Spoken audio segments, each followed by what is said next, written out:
capítulo 12, versos 3 al 8. Vamos a leerlo en el amor del Señor. Gloria a Dios.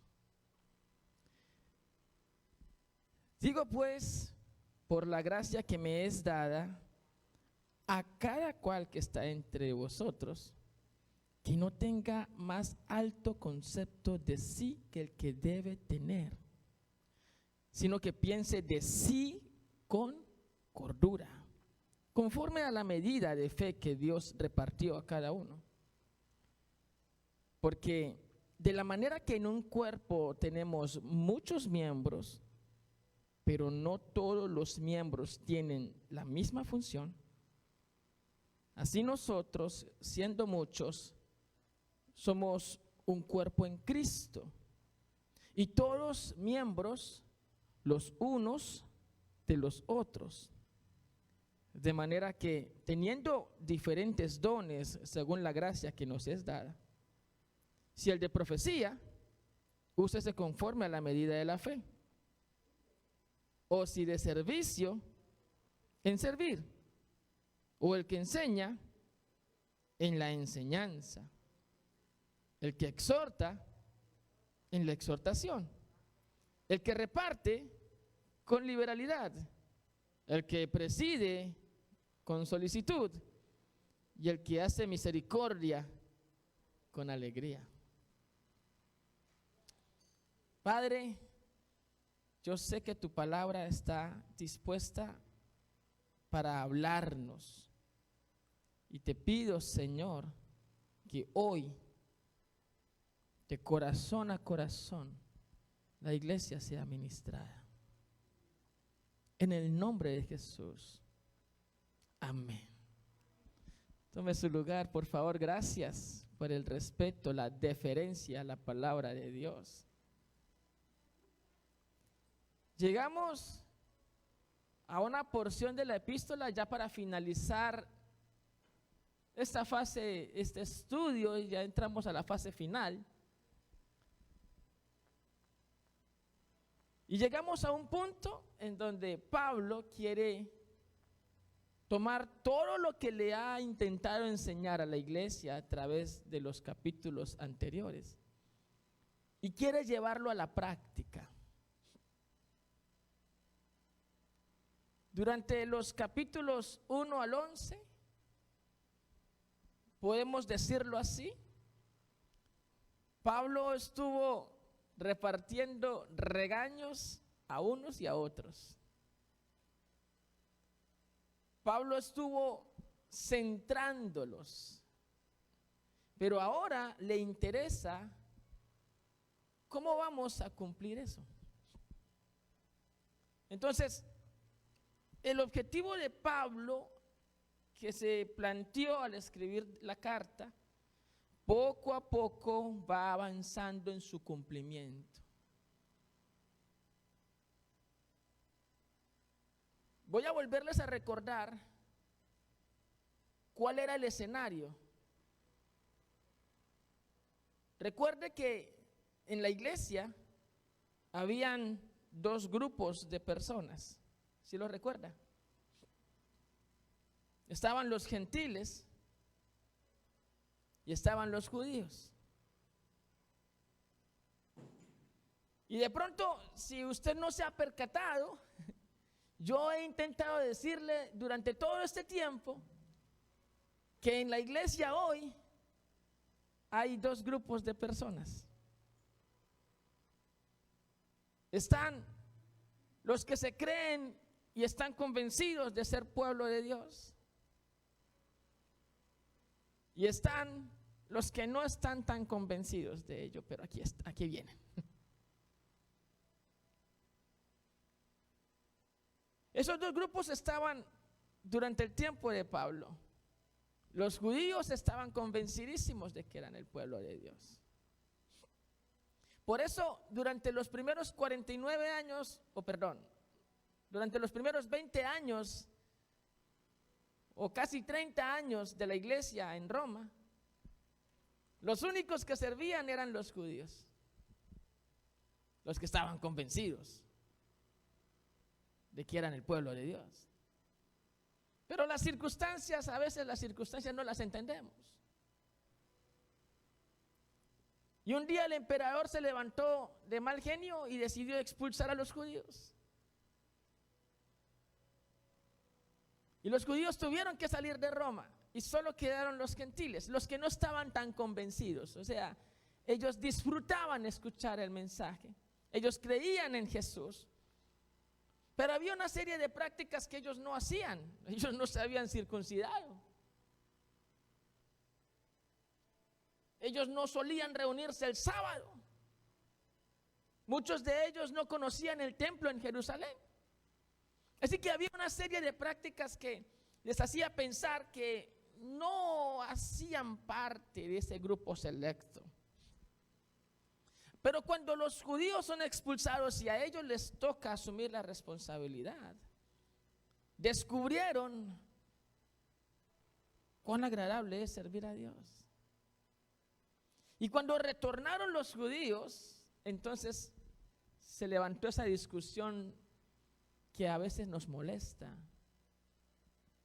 pero sigue viéndose en las iglesias. Gente diciendo quién merece ser salvo y quién no. ¿Sí ha visto? Debería meterse usted a las redes sociales para que vea a la gente cómo pelea. Un predicador dice que el Señor nos ama a todos y se levanta algún internauta y escribe: fariseo, hijo del diablo. Ojalá usted pudiera ver algunas discusiones para ser consciente de que todavía en la iglesia hoy hay personas que están convencidos que pueden mandar al infierno a otros. Y entonces es fácil encontrar a un cristiano, oiga bien, cristiano, levantando insultos, improperios y maldiciones a un no cristiano. ¿Usted cree que eso pasa? Fíjese, en Argentina, en Colombia, también en México,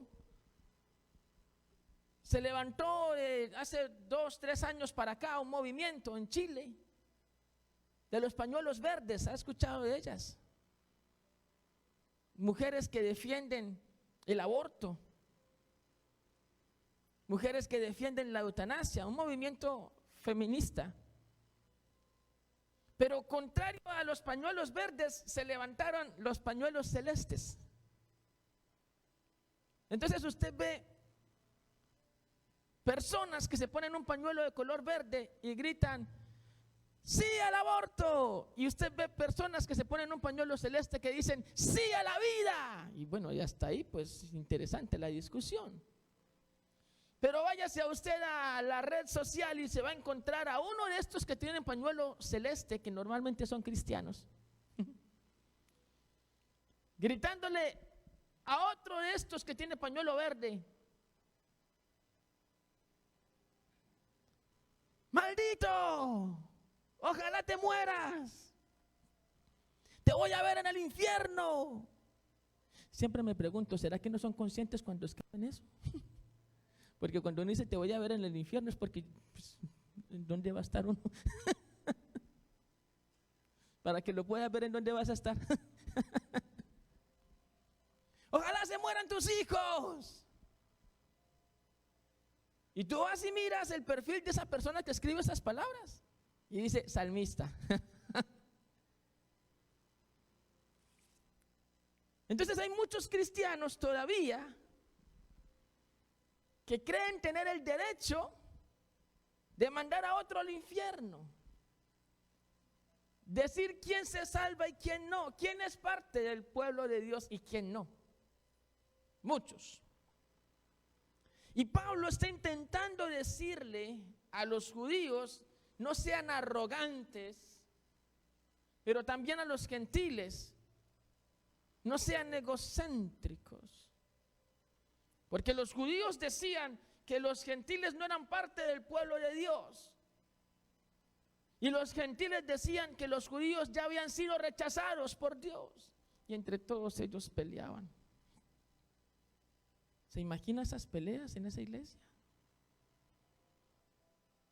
Y todavía hay gente que dice, no, aquí discuten mucho, yo me voy. Ojalá yo viviera en la iglesia primitiva. Pues en la iglesia primitiva también peleaban. Y por eso Pablo tuvo que escribir esta carta. Y lo primero que Pablo va a hacer, y ya lo vimos, es derribar las falsas seguridades de cada quien. Porque alguno decía, yo merezco ser salvo porque conozco la ley. Otro decía, yo merezco ser salvo porque me he visto bien. Y otro decía, yo merezco ser salvo porque soy diferente a todos los demás. Y cada quien construyó una seguridad en la cual pararse y sobre la cual decir, yo merezco. Y como se basó esto en el merecimiento, entonces el que no lo merece, pues simplemente debe recibir mi desprecio. Por eso algunas veces encontramos en escenarios cristianos algún club de santos que al caminar, caminan con la mirada por encima del hombro. Oiga, ayer estuve con mi esposa en Glendale. Siempre habíamos ido a un mall que queda allí, pero esta vez fuimos por la Brand, creo que es la Brand. Bien bonito para allá. Y eran las 7 de la noche. Salimos de un Rose y que salimos y nos encontramos con un área, había como un casino, qué sé yo, de pronto usted conozca. Un BMW último año. El valet parking va, le abre la puerta, se bajan las señoras. Y luego, por estar mirando el bendito carro que era bien bonito, casi nos tropezamos con 2 o 3 señoras que venían caminando. Pero estas señoras caminaban así. Yo de ellas miraría hacia el suelo, no sea que me tropiece. No, ellas estaban así. ¿Sabe a quién me hizo recordar? A uno que otro cristiano que camina así por el templo, como, no me toquen, yo soy santo. A uno que otro creyente que cuando tiene al frente a alguien que no viene a la iglesia, enseguida dice, no es digno de mi atención. Bueno, pues Pablo se concentra en derribar el criterio del merecimiento. Eso de que yo merezco. Había gente en la iglesia que decía, yo merezco servir porque tengo muchos años. ¿Pasa o no pasa ahora? Aquí en Templo Victoria no, eso es en otros países. Pero pasa, ¿cierto? Gente diciendo, yo merezco servir porque yo tengo 20 años en la iglesia. Aquí ningún aparecido recién llegado va a llegar a decirme qué tengo que hacer. La barrera del merecimiento hace que las personas comiencen a despreciar a los otros. Recuerdo un pastor que me decía, a mi iglesia yo no invito a cualquiera. Yo a mi iglesia solo invito pastores de mega iglesias, porque los demás no dan frutos que me convenzan. Es la barrera del merecimiento que tenemos que derribar. Pablo se concentró en demostrarle a cada uno que nadie merece ser aceptado por Dios. Nadie. Aquí no importa cuántos estudios tengas. Aquí no importa que seas tataranieto de pastores. Aquí no importa que vivas en determinado lugar o determinada área. Aquí no importa tus conocimientos o lo que no sabes. Nadie merece ser aceptado por Dios. Pablo se concentró en decirlo una y otra vez. Esto no es por merecimiento, esto es por gracia. Es que cuando todos descubrimos que no merecemos ser aceptados por Dios, entonces todos tendríamos que mirarnos de la misma forma. Todos tendríamos que entender que estamos aquí por su misericordia y no por lo que hicimos. Pablo se va a encargar también de retar a sus lectores a transformar su mente. No es fácil dejar de lado ese pensamiento de que yo merezco o de que yo hice o de que yo tengo que recibir. No es fácil olvidar esa idea de que todas las cosas tienen que venir a mí con el chasquido de los dedos. Pero Pablo va a decirle a sus lectores, tienen que transformar su mente. Tienen que renovarse. Tienen que dejar que el Espíritu Santo les hable a sus vidas. Es algo que no sucede con mucha frecuencia en algunos escenarios cristianos. Iglesias más concentradas, mucho más concentradas en cómo suena la música, en cómo está la iluminación, en si me hicieron algo que me afecte o no me afecte para que pueda justificar el no venir.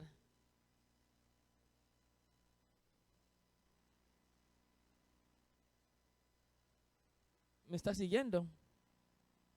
¿Está aquí conmigo?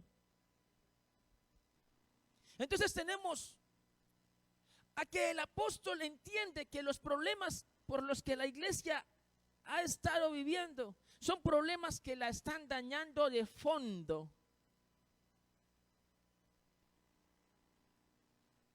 ¿Usted alguna vez se ha preguntado por qué la iglesia vive tiempos tan difíciles? ¿Por qué ya no sucede lo que se veía de milagros visibles y todo esto?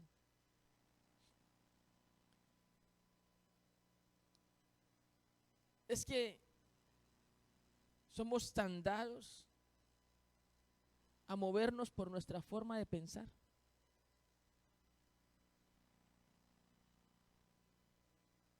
Pasa, o al menos ha pasado, que personas que tienen el don para sanar, se les da por no usarlo bien. Yo me acuerdo, yo conocí a un evangelista que al momento de ser invitado por alguna iglesia para predicar, entonces le preguntaban, pastor, ¿usted cobra? Y él dice, depende. Yo recibo una ofrenda, pero debe tener en cuenta que la ofrenda es una si hay milagros o si no hay milagros. Si hay tumbadas o no hay tumbadas. ¿Usted sabe qué es tumbada? ¿Sí sabe qué es tumbada? Y entonces llega el pastor y sopla, recibe, y alguien ¡pum!, se cayó, se tumbó. Es con tumbada es una tarifa y sin tumbada es otra tarifa.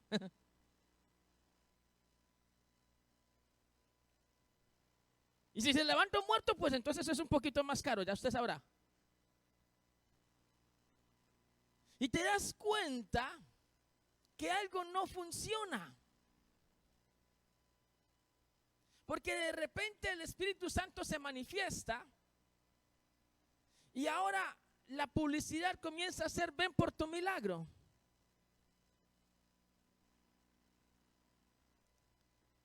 Pero bueno, no se queda allí. De repente el ministro con el que el Espíritu Santo se movió ya aparece en el centro de los reflectores. Y entonces en la publicidad dice: ministro Pedrito Pérez, 500 enfermos se han levantado.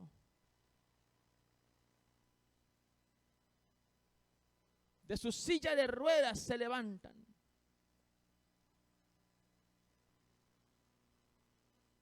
Y entonces la gente, ¿quién cree que provoca ese milagro?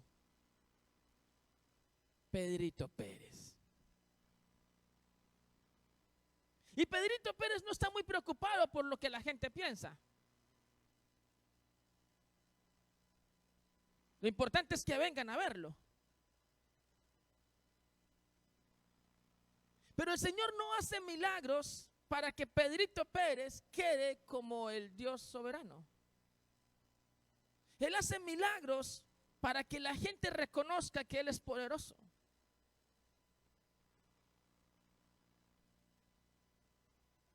Y yo creo que esa lección debería estar profundamente entendida con historias como la de Gedeón. Gedeón tenía que enfrentar a 135,000 soldados y logró reunir un ejército de 31,000 soldados. Ya Gedeón estaba asustado.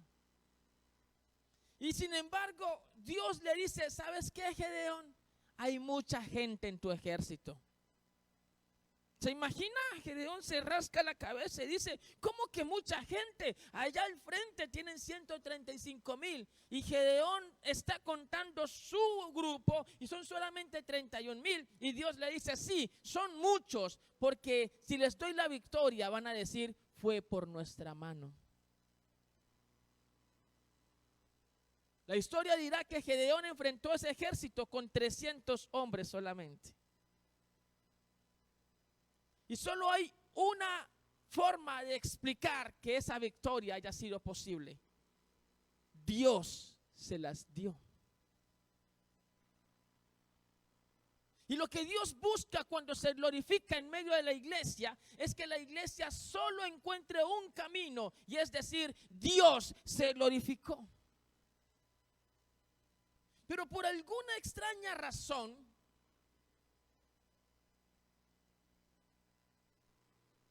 nos apropiamos de los créditos.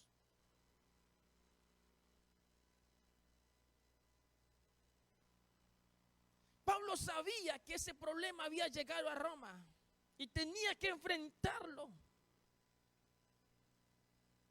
Tenía que enfrentar esa situación. Porque si no lo enfrentaba, la iglesia iba a morirse poco a poco. Y si no enfrentamos el egocentrismo ahora en nuestro tiempo, la iglesia habrá de morir poco a poco. Porque la iglesia no se construye en función de realzar mi propia imagen. La iglesia tiene un propósito y es realzar el nombre de Jesucristo, el Hijo Todopoderoso de Dios.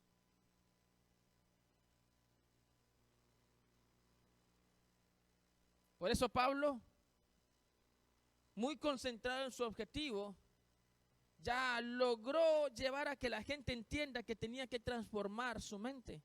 Ahora busca darle pautas sobre cómo llevar esto a la práctica. ¿Cómo vivimos esto?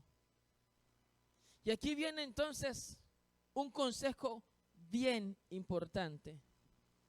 Si usted quiere evitar el egocentrismo, entonces lo primero que tiene que hacer es conocerse a sí mismo.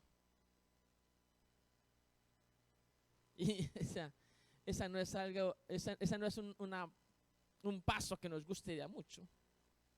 Esa autoevaluación a veces es incómoda, a veces es hasta frustrante, porque implica pasos que molestan, pero hay que hacerlos. Conocerte a ti mismo, por ejemplo, implica que tengas un concepto justo de quién eres. Y entonces aquí tendríamos que hablar de varios grupos de personas. Por aquí en este lado están los que tienen una autoestima no baja, digamos que paupérrima. No tienen espejos en la casa porque no les gusta verse. No se aceptan. No se quieren. Son personas que todo el tiempo están encontrándose aspectos negativos y todo el tiempo están dándose látigo a sí mismos.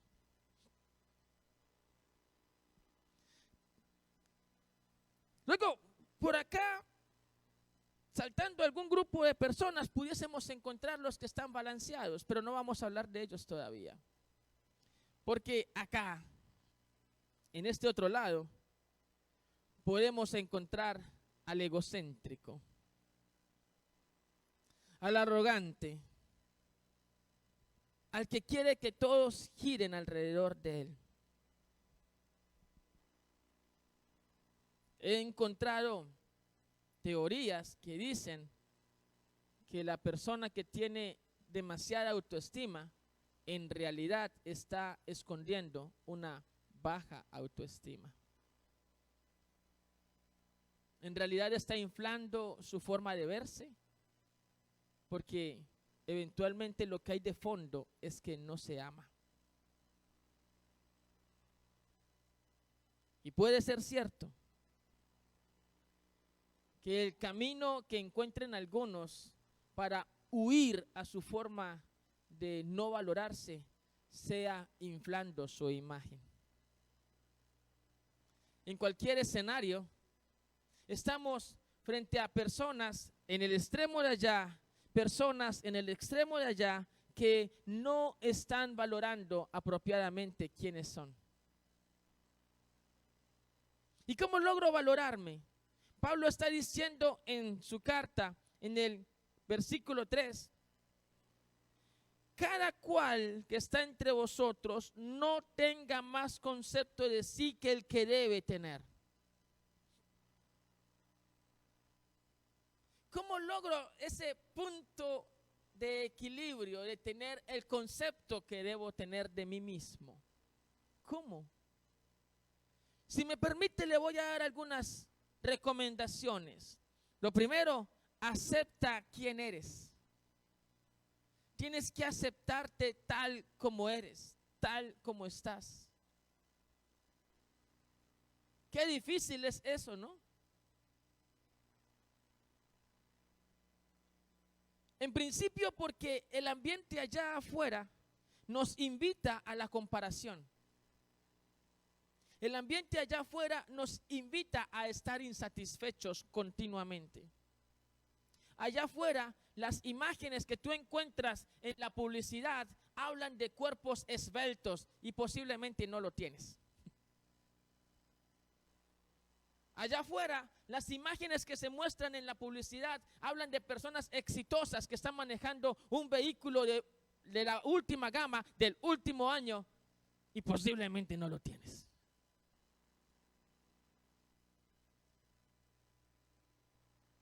Y entonces el paradigma de lo que es una persona ideal se está planteando en tanto las riquezas materiales y eventualmente no es que poseas demasiadas.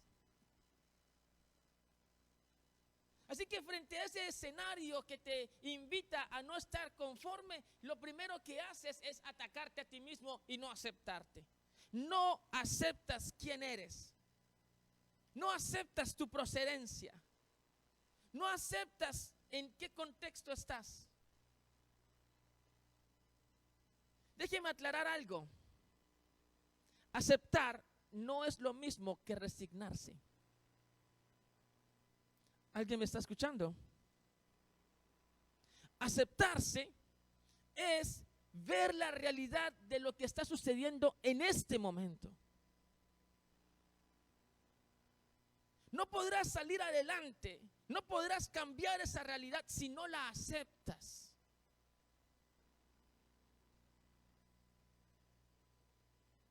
Usted se imagina si llega aquí un pintor a decir, estas paredes necesitan un cambio de color.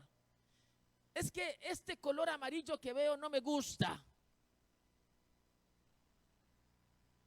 Y uno le dice, ¿amarillo? ¿Cuál amarillo? Sí, todas las paredes están de color amarillo.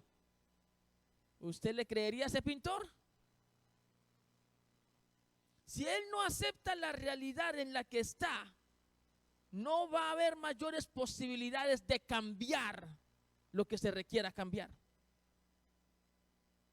¿Está acá? Entonces necesitas aceptar lo que eres. Necesitas aceptar de dónde vienes.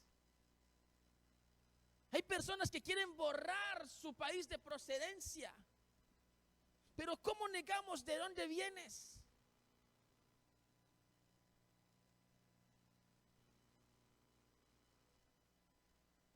El de dónde vengo no tiene por qué marcar hacia dónde voy. Pero me permite entender cómo voy a ir a donde quiero ir.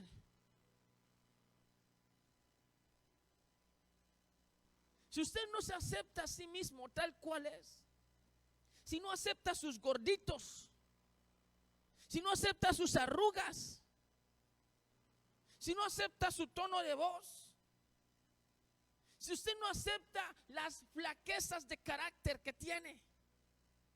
Algunas personas son tan perfectas para sí mismas, ¿no lo ha notado? No cometen ningún error.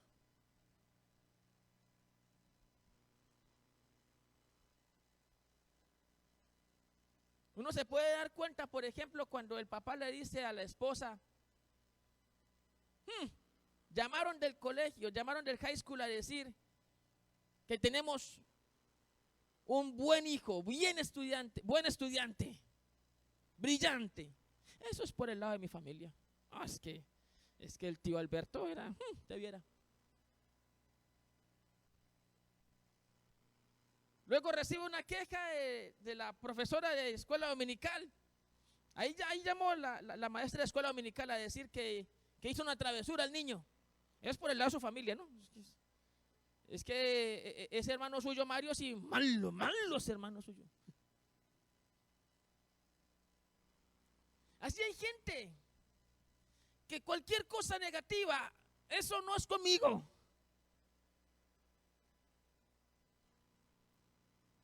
Y lo positivo lo multiplican. Pero ¿sabe qué hay detrás de ese comportamiento? Le voy a dar un tip para que comprenda a las personas que se comportan así. Detrás de ese comportamiento hay rechazo a sí mismo. La persona que no está dispuesta a reconocer lo que hace bien y lo que hace mal, en realidad es una persona que tiene conflictos personales consigo mismo. ¿Me está escuchando? Vamos bien. No se enoje todavía conmigo. Usted tiene que aprender a conocer sus debilidades, aceptarlas. Tiene que aprender a decir qué puede hacer bien y qué no puede hacer bien. Sé que nosotros, los varones, tenemos escrito aquí ser superhéroes en casa. Y se daña la tina o se daña el lavamanos del baño y lo primero que hacemos es sacar la llave inglesa. Yo lo reparo. Y una que otra esposa apenas que dice, ay, sangre de Cristo. Qué bueno cuando usted tiene la capacidad de reconocer que hay cosas en las que no es bueno. cosas en las que no es buena. No es pecado decir, esta no es mi área. No está mal entender que hay talentos en los que somos buenos y hay talentos en los que no somos tan buenos. Usted tiene que mirar las necesidades que tiene y no ignorarlas. El problema de algunas personas, por lo cual entran en profundas deudas financieras, es que pretenden mostrar lo que no son. Y entonces en esa ansiedad de mostrar una imagen estable,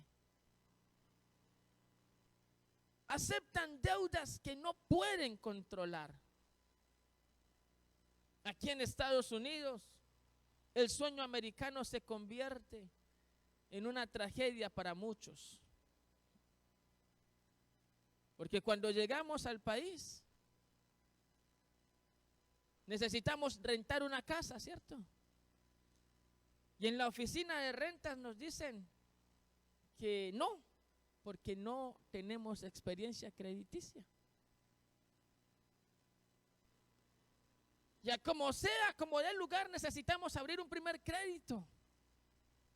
Vas a una de esas tiendas de electrodomésticos y sacas una nevera. Esa fue mi experiencia. Y por ahí comienzas a abrir tu caminito al crédito. Vas al banco y te dicen, podemos dar una tarjeta de crédito de $300. Y ya comienzas a abrir poco a poco camino y resulta que eres una persona que paga juicioso, o sea, que paga a tiempo. Y lo siguiente que va a pasar a la vuelta de 6 meses es que comienzan a llegar a tu casa tarjetas de crédito. Primero una, luego que otra. Y un día estás recibiendo 4, 5, 6 tarjetas de crédito al mes de todos los tamaños, colores y sabores. Y entonces alguna que otra persona que le encanta mostrar lo que no tiene y lo que no es, va a tomar esa tarjeta, la va a aprovechar y va a comprar justo lo que no necesita, para demostrar lo que no tiene. Y entonces comienza ahora a pagar una cuota de algo que no necesitaba. Claro, viene el sentimiento de culpa.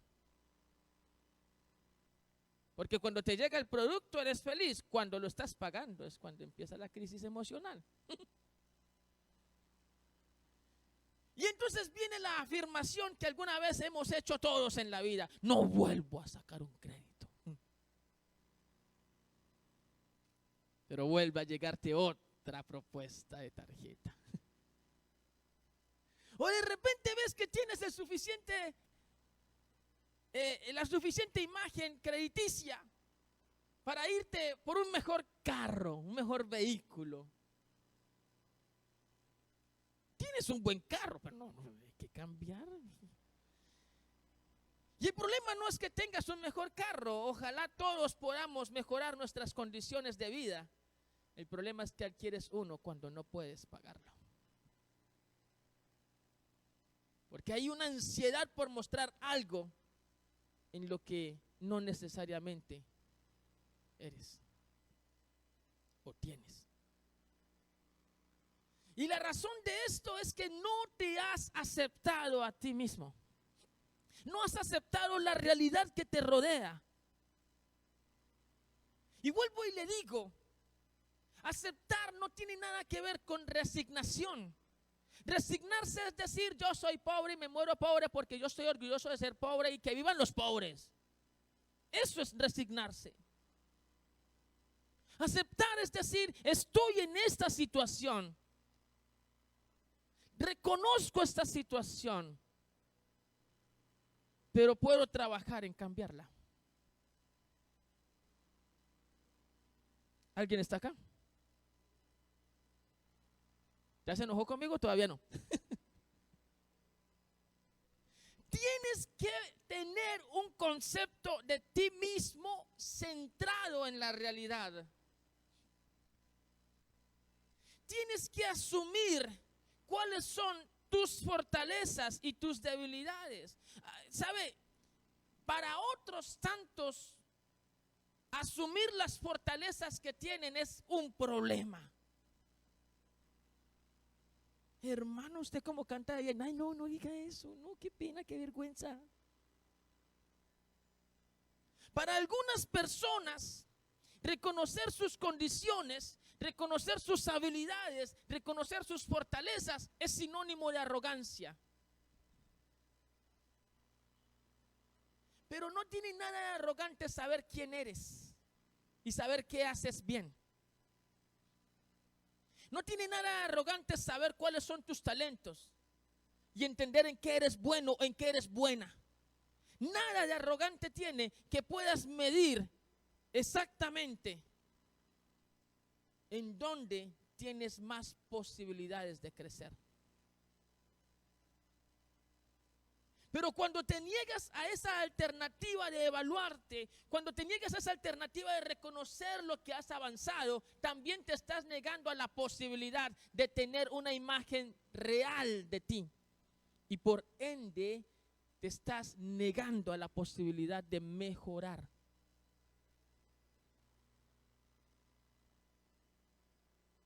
Me recuerda a la parábola de los talentos. ¿Recuerda la parábola que Jesús compartió de los talentos? Un hombre, un empresario, le entrega 10 talentos a 5 talentos a uno de sus trabajadores.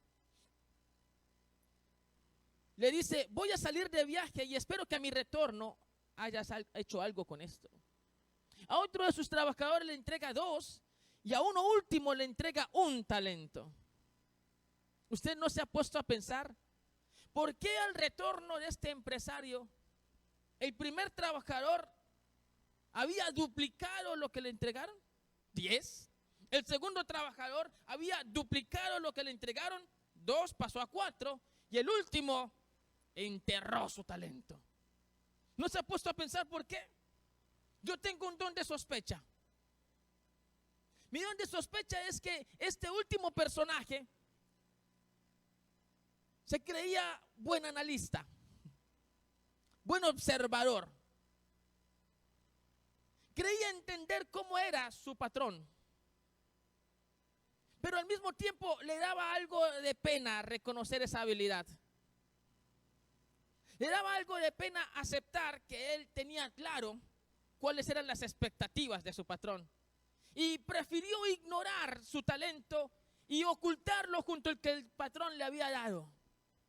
El resultado es que el empresario le dice, sí, tienes razón, yo soy así. Sí, lo que tú pensaste es cierto. El trabajador le dijo, mire, yo sabía que a usted le gusta recoger en donde no sembró. Así que yo más bien cogí ese talento y lo oculté y aquí se lo entrego. Usted me dio 1, le entregó 1. Sí. Pero este trabajador no tuvo la capacidad de reconocer esa habilidad de análisis y usarla para mejorar. Y así nos pasa a nosotros. ¿Cuántos talentos tienes que quieres enterrar porque te da pena que no te reconozcan como arrogante? Pablo dice, no tengas un concepto mayor del que debes tener, pero eso implica no lo tengas menor del que debes tenerlo. Eso implica no te rebajes. Tienes que saber quién eres. Tienes talentos. Eres bueno para convencer a otras personas. No, yo no. Eso fue suerte. Pasa con frecuencia que alguien se para aquí y predica y le dicen allá abajo, ¿qué predicación tan hermosa? No diga eso, no. Ay, no.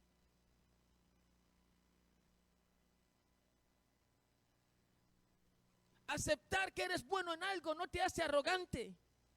La arrogancia viene cuando comienzas a desaprovechar ese entendimiento y empiezas a centrarlo todo hacia ti. Ay, yo soy bueno. Ay, entonces es que todo lo merezco yo. La arrogancia viene cuando dejas de pensar en el otro y comienzas a buscar todo en función de ti. Y Pablo te está diciendo, aprende a aceptarte. Pero luego viene un segundo consejo. Y me parece tan importante como el primero. Entiende que eres parte de un todo. Entiende que eres parte de un... No eres una rueda suelta. No eres una isla. En muchas oportunidades llegamos a creer que como nadie me quiere, todos me odian, voy a comer gusanitos. Nadie me entiende. A mí déjenme solo.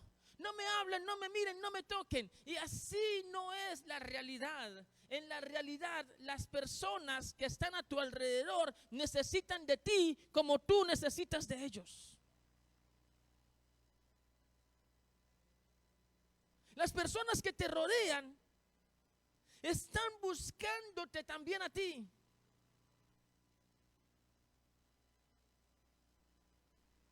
Pero a veces nos hacemos con una caparazón tan grande, tan gruesa, tan impenetrable, que terminamos concluyendo que es mejor estar solos y apartados. Yo no confío ni en mi propia sombra. Lo interesante de esto es que Dios no nos llamó a ser islas. Dios no nos llamó a ser una tuerca sin el tornillo por allá botada en el rincón de un taller. Somos partes de un todo. Y hay diversas figuras para explicar eso. Eres parte de un cuerpo. El cuerpo cuya cabeza es Cristo. Eres la novia que se va a casar con el Cordero. Pero la novia no es una persona a título individual. La novia es la iglesia. Eres parte de la novia.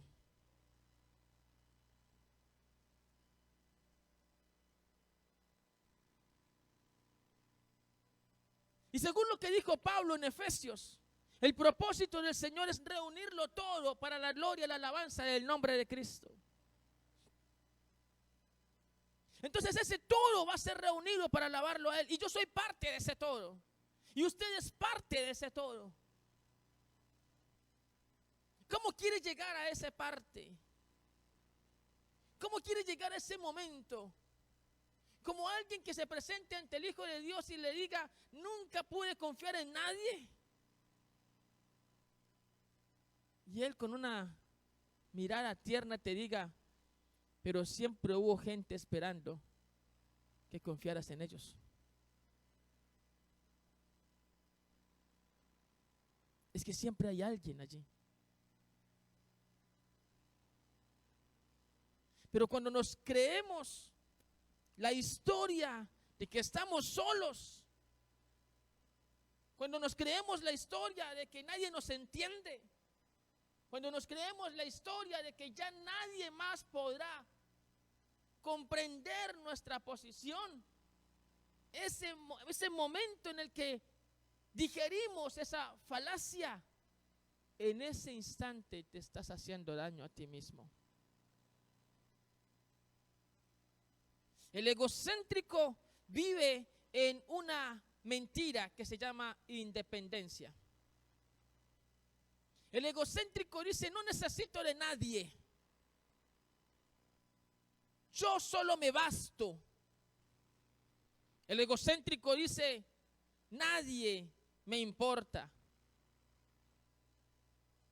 Pero resulta que esto es una falacia porque nosotros no fuimos diseñados para vivir solos. Parte de lo que el Señor expresó cuando creó al hombre nos muestra que no estamos diseñados para estar solos. Dios dijo, no es bueno que el hombre esté solo. No estamos diseñados para estar solos. Algo dentro de nosotros tiene un sentir social.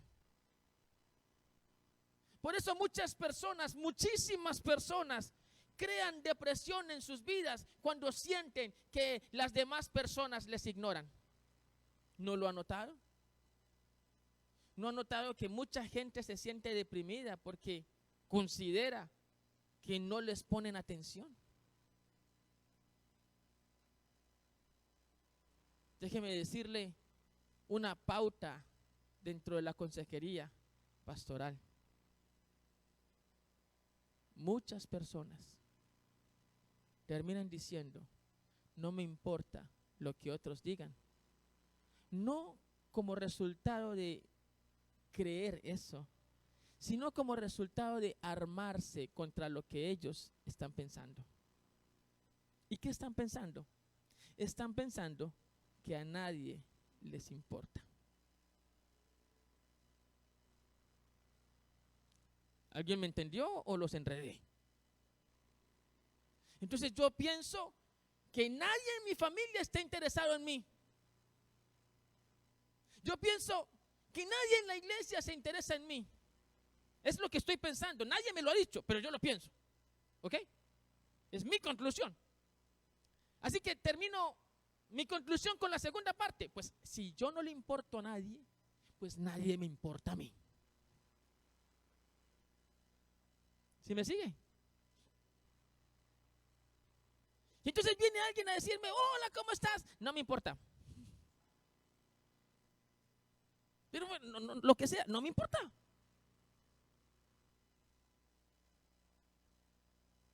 Y alguien medio logra atravesar esa caparazón, medio, y te pregunta, pero ¿por qué respondes así como si la vida no te importara? Es que no me quiero ilusionar con nadie. Ya diste por sentado que todos te van a fallar. Ya diste por sentado que todos te van a decepcionar. Ya diste por sentado que no hay ninguna posibilidad de encontrar afinidad con persona alguna. Resultado, te asumes en una autosoledad. Y te convences que siempre estarás solo, que siempre estarás sola. Te convences que esa siempre será la realidad. Así que ante eso es mejor tomar 2 gotitas de resina. ¿Usted sabe qué es resina? Resignación.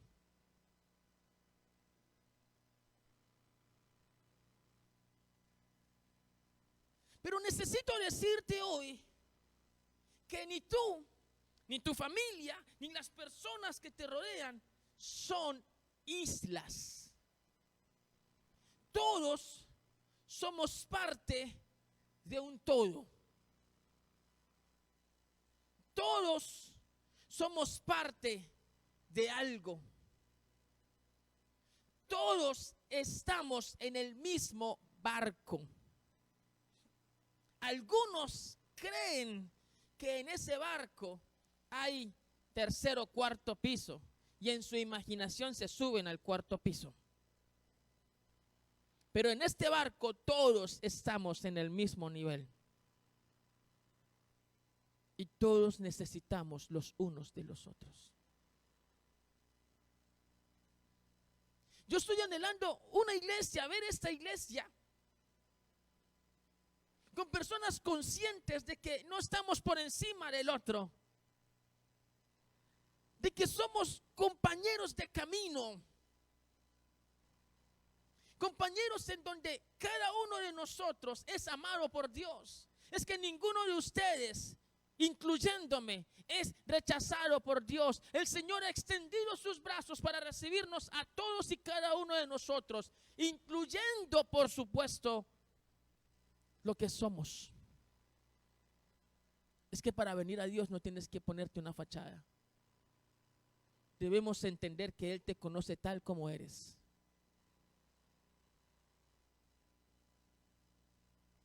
Y aún así está dispuesto a recibirte. Déjeme corregir. Aún así te ha recibido. Por eso Pablo aquí está apuntando al objetivo que le motiva a llevar esta carta a los romanos. Él dice, necesitas valorar al otro, necesitas valorar lo que el otro hace. Valora a tu hermano, valora a tu hermana. Algunas veces, con algún nivel de desprecio, dejamos de lado el esfuerzo de nuestros hermanos. Solo importa el que se para aquí a predicar, el que barre no tanto. Pero eso no es lo que el Señor ha planteado en las Escrituras. Todos somos valiosos delante del Señor.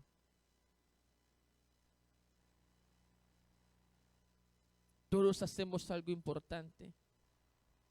Me he encontrado con personas que me dicen, ay pastor, yo ojalá pudiera hacer algo importante en la iglesia. Pero es que lo puede hacer. Usted sabe yo cómo disfruto ver a mi hermana Maga, que peleo mucho con ella, pero me encanta la hermana Maga. La hermana Evelia, que traen sus pancitos, sus orejitas, me encantan las orejitas.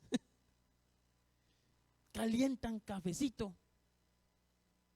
Y cada domingo usted puede bajar y comerse un pan, tomarse un café y sentarse a hablar, porque dos hermosas damas están preocupadas por eso. Y pudiese uno decir que eso no es importante. ¡Falso! Eso es tan importante como estar aquí parado predicando. ¿Cómo disfruta uno viendo a Anthony ponerse su uniforme de chef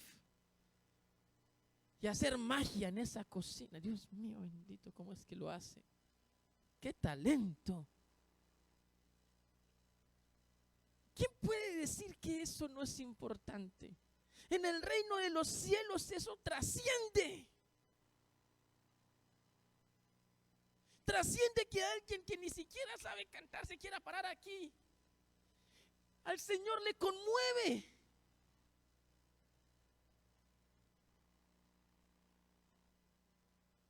Conmueve que usted diga, yo no sé hacer nada, pero si quiere yo saludo a alguien que venga. Eso al Señor le encanta.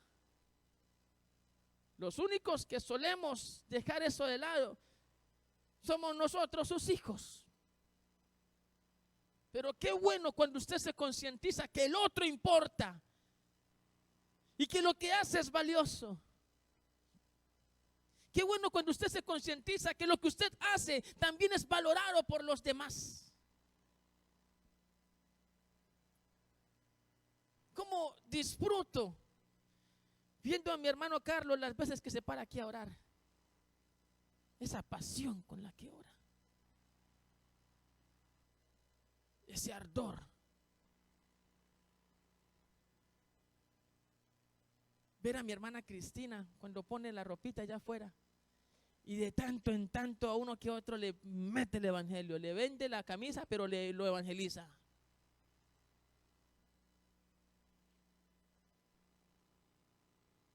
¿Cómo es de agradable ver su ofrenda? Y alguien pudiese pensar que no importa lo que hace. Yo veo a Eiren allí parado y yo digo, gracias Señor por Eiren. Es que es importante lo que hace. Lo que usted hace es importante.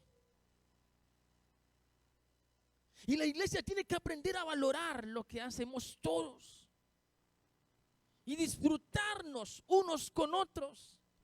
Y ahí comienza a nacer esa palabrita que ya ni se usa, es que yo la digo y ya dicen, no hermano, en griego no se vale. Pero ¿sabe que hubo un tiempo en el que esa palabra se usaba con frecuencia? Y no le he dicho cuál es la palabra. Pero es que ya se nos olvidó. ¿Sabe? Así, valorándonos el uno con el otro, surge la koinonía. No, hermano, en griego no me hable, hábleme en español.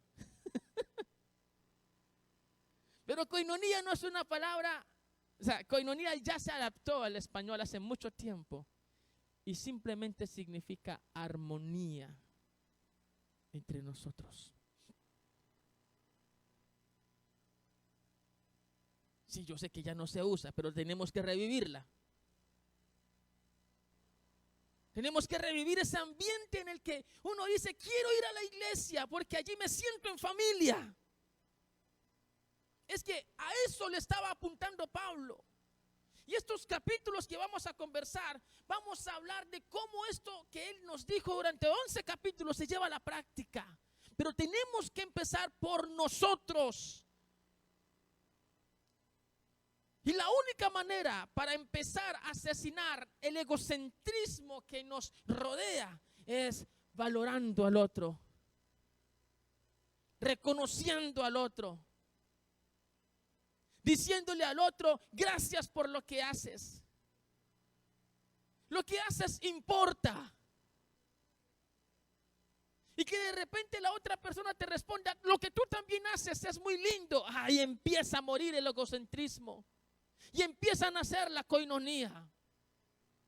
Y entonces empiezan a hacer la familia. Y los lazos empiezan a sentirse más fuertes. Porque sabes que estás en un lugar en donde no te están señalando, sino que te están abrazando. Y alguien que durante algún tiempo vino prevenido, aquí la iglesia me va a crucificar, se da cuenta que no estamos para señalar, que no estamos para asesinar al otro, estamos para revivir, estamos para dar esperanza, estamos para construirnos como fraternalmente el Señor nos ha pedido que lo hagamos.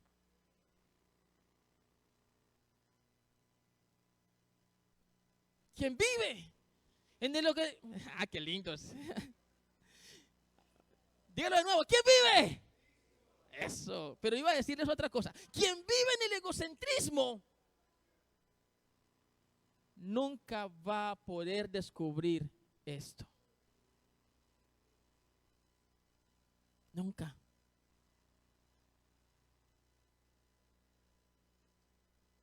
Quien no se desprende de la falacia de creerse independiente. Entonces, antes de que usted se sienta confundido, déjeme decirle que el escenario ideal, el de la madurez,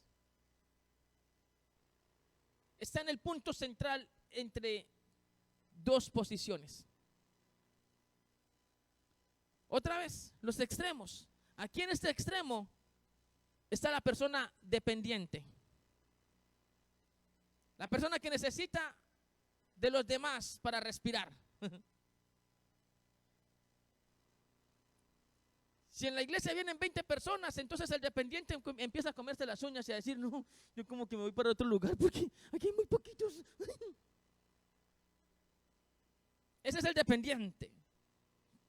Luego, en el otro extremo está el independiente. Y no vaya a creer que esto significa madurez.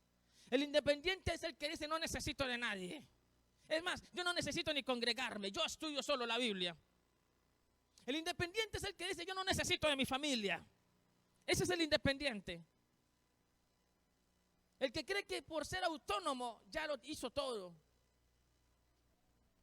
Pero en el punto medio entre el dependiente y el independiente, aquí en el punto medio se para el interdependiente. Y esa es la persona que sabe sostenerse a sí mismo, pero reconoce que necesita al otro.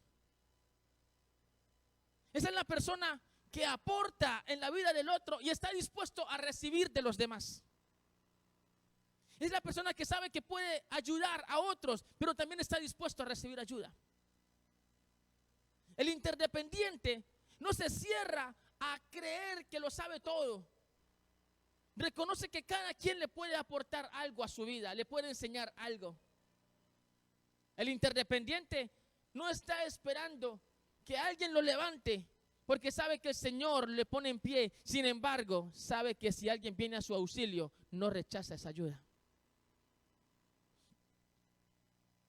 Eso se llama madurez.